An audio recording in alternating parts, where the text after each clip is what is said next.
I had just completed my junior year in high school. I had a pocket full of quarters.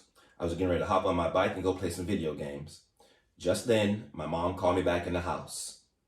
I could tell by the tone of her voice, whatever she wanted to talk to me about was serious. So I put my bike down. I went back inside.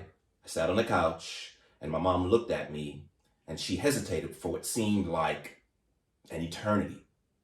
Eventually she said, "Son, when you complete your senior year in high school, meaning when you graduate, you will be on your own, meaning you will no longer have me to provide anything for you. You will have to go out there, become a man, and live on your own." Hello, everybody. My name is Ray Errol Whitlow Jr., and I am here to tell you about my decision to join the United States Army. I will do so in 3 points. Main point 1, the events that caused me to join the Army. I'll just go into more detail from my opening story. Main point 2, the decision or actually being in the Army. And main point 3, the outcomes of me being in the Army. That said, it brings me to my first point, the events that caused me to join the Army. As I told you in my opening story, my mom said I had to leave whenever I graduated high school. But what I did not tell you was I was angry at her. I was angry at her because I felt like she was abandoning me. For you see, my father, God rest his soul, before he passed away, we had a wonderful relationship. But growing up, my father was not the type of father that he should have been. It was my mother who was both my mother and my father. It was my mother every single birthday. She made certain that I had a party. She made certain that I had gifts. It was my mother every Christmas. Made certain that there was a tree. I had plenty of gifts, even though we didn't have a bunch of money. But more than just giving me things, it was my mother who taught me how to be a decent human being.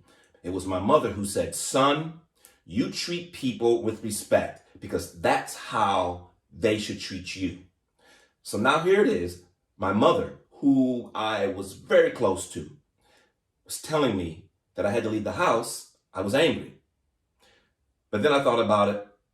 My mom literally gave her life for me. When she was a little girl, she had rheumatic fever, and doctors told her not to have any kids. But obviously, she had me, and it damaged her heart valve, and she was leaking blood. And over time, it was leaking, and it was getting worse and worse. And doctors told her if she did not correct her aortic valve, she would die. So I had to leave and live on my own so that she could take care of herself. So I thought, no problem. I'll go to college like most of my other high school friends. So I took the SAT test. Back then, in 1984, the high score you could make was a 1600. That meant the median was an 800. I figured I could make 1,000, maybe an 1100 if I had a good day. But unfortunately, the very first time I took the test, I made a combined 660, combined. The median was 800, so I made 140 points below the median. I thought maybe I just had a bad day. So I signed up to take the test about a month or so later. This time I got a good night's sleep. I was off to the high school with my number 2 pencils, and I felt like I did better. But this time I did even worse. I made a combined 640, 20 points lower than the first time. I have dyslexia. I'm able to control it now, but back then I was not. So when I was taking the test, anxiety would kick in. B's started looking like D's. Words started rolling off the page. The proctor would say, "You have 1 minute to finish the section," and I would just start randomly guessing. The way they graded you back then consisted of the total number of questions you answered correctly against the total number of questions. So when I started guessing randomly, it drug my score down. To make matters worse, my high school counselor looked at my SAT scores, looked at me, and without any hesitation said, "You are not college material." That brings me to my second point, the decision or actually being in the Army. The recruiter came to pick me up at about 4:30 in the morning, and next thing you know, I was off to Anniston, Alabama, and I was at basic training. One of the first things that I did, much to my dismay, was KP, kitchen patrol, wash dishes. I thought it was a myth, but it was real.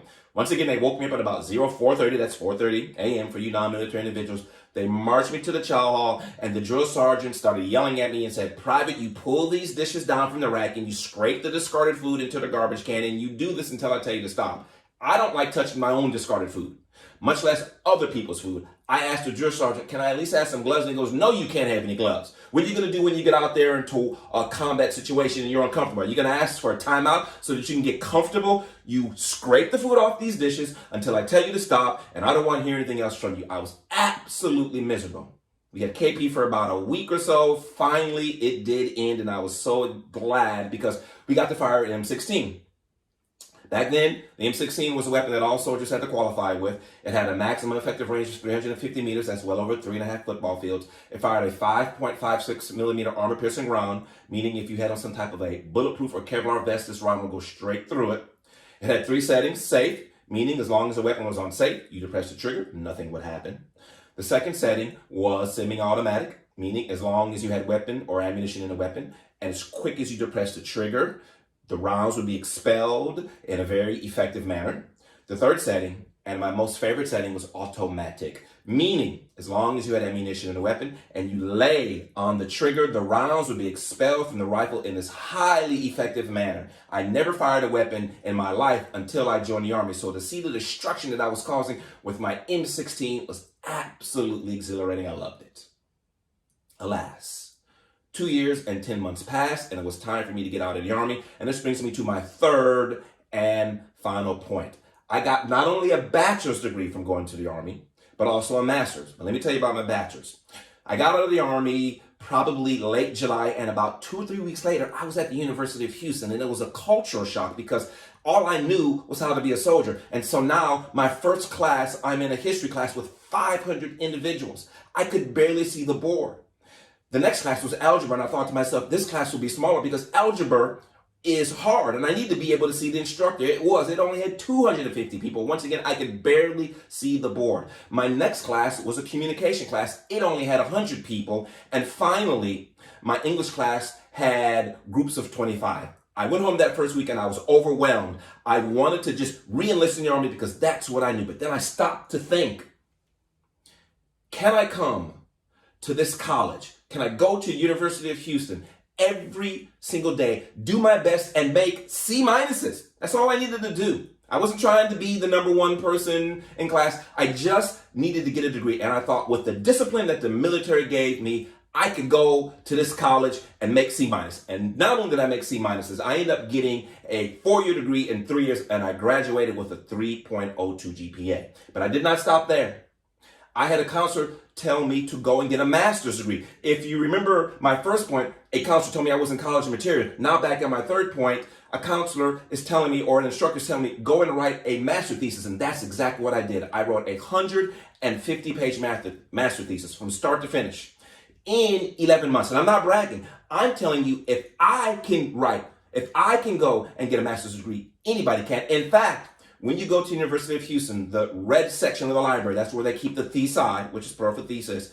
You can look at mine, and then you see individuals that wrote their thesis right behind mine, and they used my research. And that's the whole point of writing a thesis, to contribute to a discipline. So other individuals thought that my thesis was so effective that they used it to write theirs. In conclusion, I told you about my 3 points. Point number 1, the events that caused me to join the Army, where my mom told me I had to leave the house when I was 18 to become a man, and I did poorly on my SAT test.